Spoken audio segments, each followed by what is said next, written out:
Hashem Svasai Tiptach Lukiaki Tilasacha. We're now in the 25th Perek of Shmuel Aleph. This Perek, we start off with a goodbye. Vayamas Shmuel. Shmuel dies. Vayikabtzu Kol Yisrael. The entire Klal Yisrael goes to give him the kavod and to mourn him and to bury him where he was buried in Ramah, where he lived with his family. And it is in contradistinction. Remember, they were not given, they were actually punished for not sending off Yehoshua in a beautiful, bekavadik way. And here, what we're seeing is that Shmuel put in so much work and so much effort into going from place to place. And it's a beautiful thing that Kol Yisrael, everyone came to lament him and gather together to bury him. Now, including is David. Vayakam David, Vayired al Midbar Paran. David actually snuck in and didn't want to draw any unnecessary attention, obviously, and snuck out. Now, as he's going into the Midbar of Paran, and now we're going to learn about our new antagonist. So there is a man, and while all of the rest of the people are lamenting and mourning and focusing on Shmuel's death, there's one guy who was focused on his own possessions and what he was focused on shearing his sheep in the Carmel. He owned 3,000 sheep and 1,000 goats, a very, very, very wealthy man. And what was his name? Naval. Naval and his wife was Abigail. Abigail, yes, she is one of the 7 Nevios, one of the 7 prophetesses. And Chazal say that not only was she in a unique group of 1 of 7, of Sarah and Esther and Huldah and Hannah, but in addition to which, she also was one of the 3 most beautiful women ever to exist. There was Sarah, there was Rachav, and there was Abigail. And so she is beautiful and smart, and she's got seichel. She's not just book smart, but street smart, and she is married to this horror. And what is he? V'haya kaseh. He is a harsh man. V'ra ma'alalim v'hu Kaliba B. He is an evildoer. He's harsh, and he's from the family of Kalib, or he's as bad as a dog. A real, not a best revenge. And David hears that Naval is shearing his sheep instead of going to and mourning for Shmuel. And what does he do? David sends 10 of his men. And David instructs them to say, go up to Carmel, and when you come to Naval, this wealthy Gvir, just greet him, Bishmi B'Shalom Shalom. Tell him who I am, and tell him that I am the one specifically who is greeting him. And you should say, Lachai, to life, and Atba'ata Shalom. You should have shalom, ubeitcha shalom, b'chol asher lecha shalom. You should have good, your house should have good, and everything that you should do should have good. This is a source of something very important. In order for us to extend ourselves towards helping others, we have to have shalom within ourselves. Va'ata shalom, you internally, yourself, your own internal psychology and emotional makeup. If it is shalom, then that transpires and can be worked on.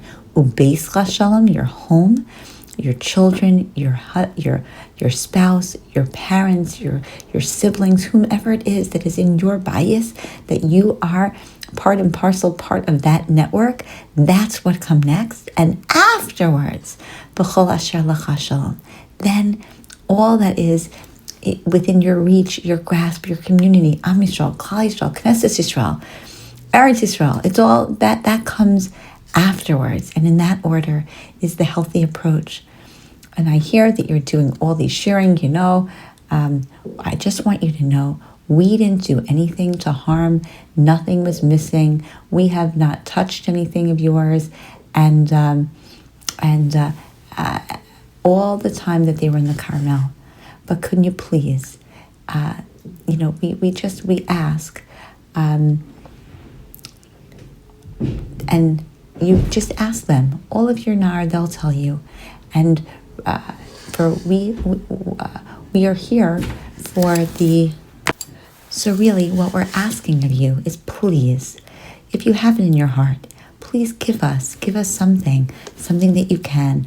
We have used up all of our resources and we need to replenish, and we could really use your help. And David's men go and they give the message very bekavod to Naval in the name of David. And what does Naval say? Who is David, the son of Yishai? There are many slaves nowadays who run away from their masters. Very nice. So me, v'lakachti es lachmi, I should take my bread, the es mimai, and my water, the et tivchasi, and my meat that I slaughtered, and that I used my own shares, and I should give it to people I don't know? Why would I want to do that? And so David's men come back to him and they tell him exactly what was told. Now, we glossed over the idea, and we'll get to it later with Abigail, but what kind of name is Naval?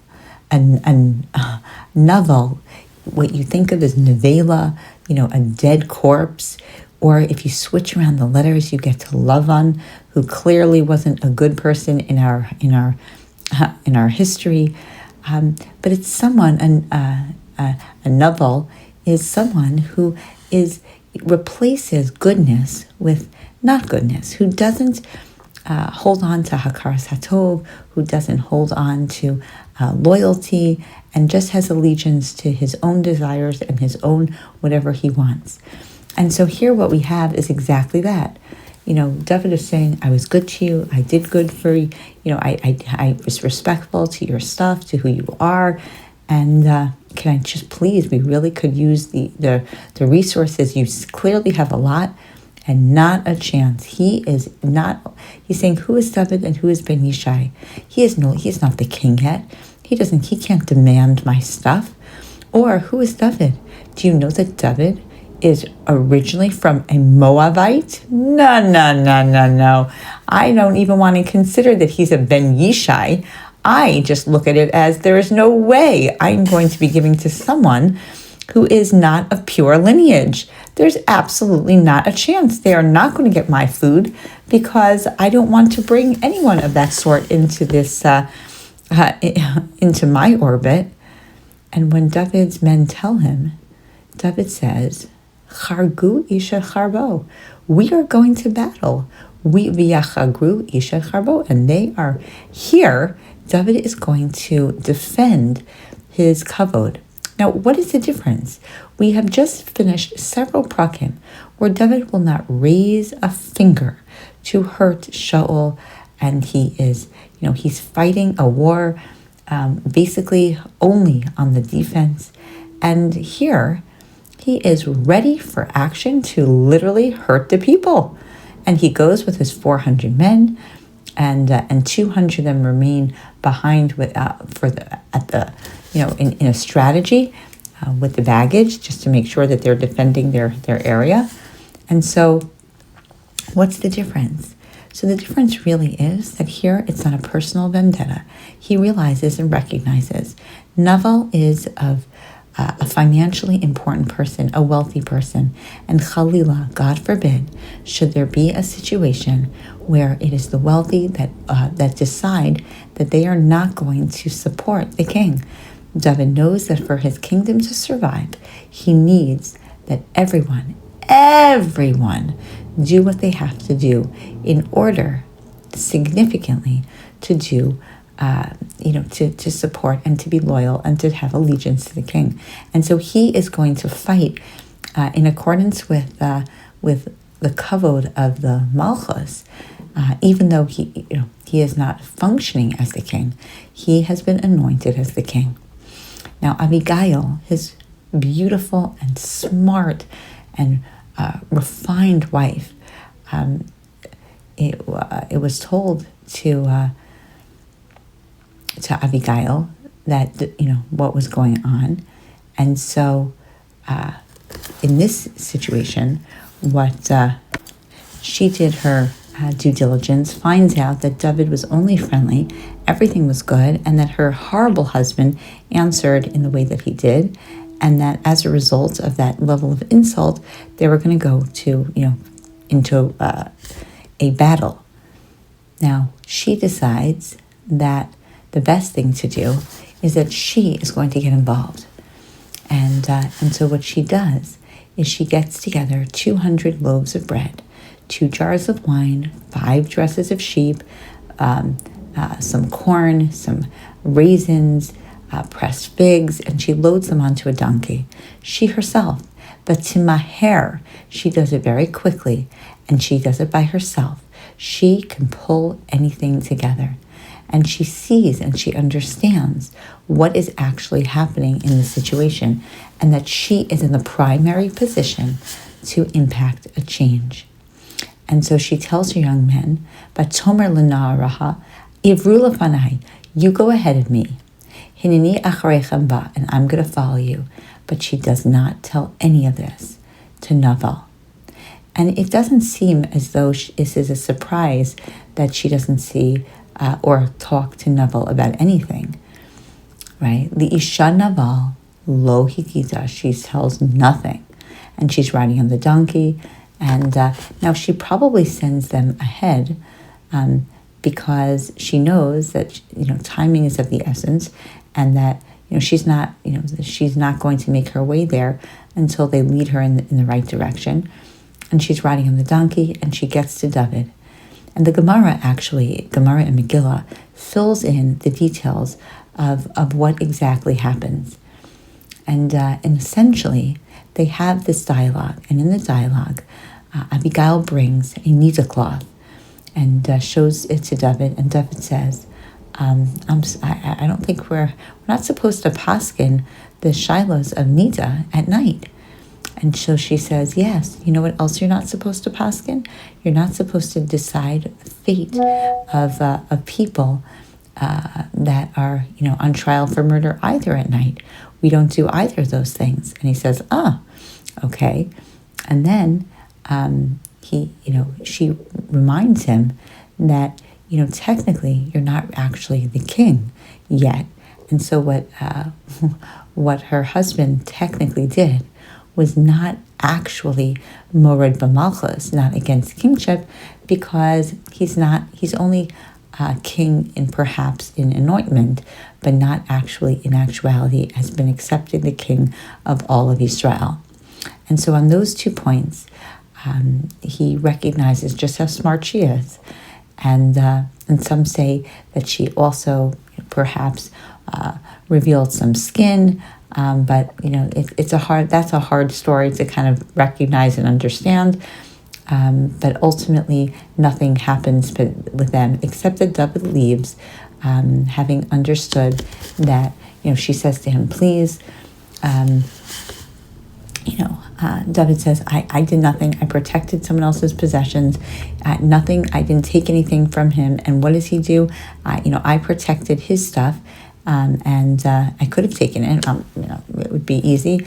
And all he does, vayashav li ra'a tachas tova, and he repays me bad for good. And so, that I am allowed to take revenge, and that's what I plan on doing. And Abigail says, and she quickly throws her face down before David, and she bows to the ground, and she says, "Please, be Adoni." Right? Can I just say one thing? Can you just listen to one thing that I have to say? Alna yasim Adoni eslibo el ish habliyal hazeh. Do not listen. Don't pay any attention to my really difficult, disgusting, disgraceful, low-life husband. Ki kishmo kenhu. And this is a phrase that we use colloquially, that just like his name is exactly who he is, right? He was born with exactly the name that he deserves and should, and it's a self-fulfilling prophecy. And in fact, each one of us, our names represent our essence. And the names, while we think that they were given to us by our parents, they were mishatev, it was in partnership with ultimately HaKadosh Baruch Hu. And so please, just don't do anything. He's a bore. He's a horrible person. And please, it's not going to be worth it for you. Chai Hashem v'chai nafshecha. It's going to be better for you not to do this, because if you do this, then what your enemies and everyone is going to say, look, he stooped to the same level as Naval. It might be by the law okay, but it doesn't look good ethically that you just went over and killed a civilian for not agreeing to giving you any food. It's not good. So here's what it's going to be. I have plenty of food. I brought it with me. I'm going to give it to your men. Your men can all eat. It's our pleasure. And I'm really the one who's in charge of all of what we have. And please just don't fight against us. Let's just let it go. And Hashem should give you the strength and the koach to be able to overcome all of your enemies in the chus of what you're doing. And please, Hashem should continue. And if anyone pursues you, Hashem should take care of you and just fling your enemies away, and everything should be okay for you. And you're going to be the ruler of Yisrael. So, V'hayaki yaseh Hashem l'adoni k'chol asher diber satova elecha b'tzitzaveh l'nagid al Yisrael. Hashem is going to do great for you, just like you're going to be the Melech Yisrael. Really, it's a wonderful, perhaps a bracha, perhaps a prophecy, and it's really it's a beautiful thing that Alana Glad actually mentions. She says that when we say in Tehillim, Tov lahodos laHashem, Tov lahodos Hashem, according to what we're reading right now, is that Tov, HaKadosh Baruch Hu gives Tov to people. Why? Lahodos Hashem, to be able to pay it forward, to be able to highlight and to thank Hashem. That's why we get Tov in our life. And so she is saying also, Hashem promised you good things, and you're going to get all those good things. Don't let this be a stumbling block. Don't let this be the kind of thing that brings down your parade. Don't shed blood unnecessarily. Just remember, not only that, the zacharta is amasecha. Remember me, you're, the maid. And David says, Baruch Hashem Elokei Yisrael, blessed be Hashem asher shalach hayom hazeh likrasi, that you should be geblenched, you should be gesund, Abigail, you're amazing, and you should be blessed, and because of these damim, either again, this is where it gets highlighted that perhaps she opened up her skirt or whatever, but ultimately nothing happened at all, and that this is a highlighted moment that that perhaps she was a pelegesh of Naval. But in any event, he says that he's not going to do anything, and they part ways, and he accepts all of what she brought for him, and he wishes her well, and that's good. Now, when that happens, Batovo Abigail el Naval, so she comes home and she tells her wonderful husband, V'hinei lo mishtab beveitzo. Well, first he's having a feast in the house. For a king, he's all merry, he's all drunk, and so she doesn't tell him anything until daybreak. And so again, you get this feeling that again the guy's drunk. Oh gosh, my drunkard husband's partying all night, wealthy guy, has no care, no consideration for anybody else. And so the next morning, when Naval had slept off the wine, what does his wife tell him? Everything that happens. Everything, including good news, Naval. I gave a huge amount to David to pacify him. I gave him so much good stuff. And what happens when he hears this? Vayamat libo bekirbo v'hu hayava even. He has a heart attack and drops dead. And 10 days later, first of all, he kind of has a heart attack, and it takes about 10 days. They say perhaps he had strokes. And then 10 days later, he officially dies. And then Vayishma David Kimes Naval. Then when David hears that Naval was killed, and he gives a bracha, Baruch Hashem Asher Rabas Revi B'Char Pasim Yad Naval. And this is amazing. This is wonderful that Hashem wronged, right my wrong, and he took care, and he brought down Naval onto his own head. Vayishlach David Vayidaber B'Abigail B'Lachal Elisha. And what does he do? Immediately after Naval dies, is that he takes Abigail for a wife, and it's wonderful. And David's servants come to Abigail, and they tell her, and told her that David had sent, please, he wants to lakach lo liisha, and she immediately is so happy. Vatakam latishlach lo aparim arza. This is a great match. She goes immediately. She couldn't be happier. As soon as Shiva is over, she is out of there. Vatomer hine amasecha l'shivcha l'erchot raglai avei Hashem. I'm willing to do anything for you, to be your servant and to wash your feet. And she quickly again goes quickly to become his wife. So it's not clear if on what level this situation occurred.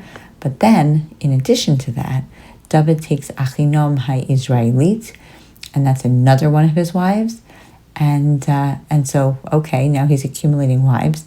And in the last pasuk, we have the Shaul, that Shaul gave Michal, who was his wife, Ashes David, Lepalti ben Laish.